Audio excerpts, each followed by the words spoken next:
Ang tanong, Joyce, ano ba talaga ang gusto mo sa kanya? Gusto mo ba siyang mahalin?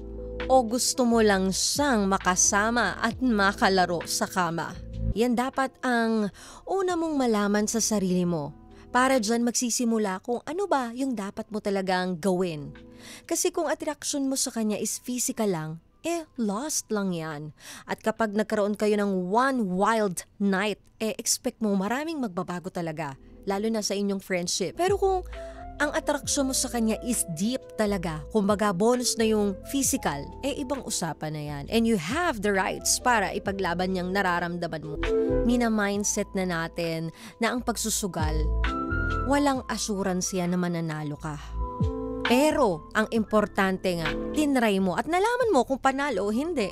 And huwag magdidesisyon habang mataas ang libido. Magdesisyon ka habang malinaw ang isip at kalmado. Some risk break your heart, but the greatest regret is never trying.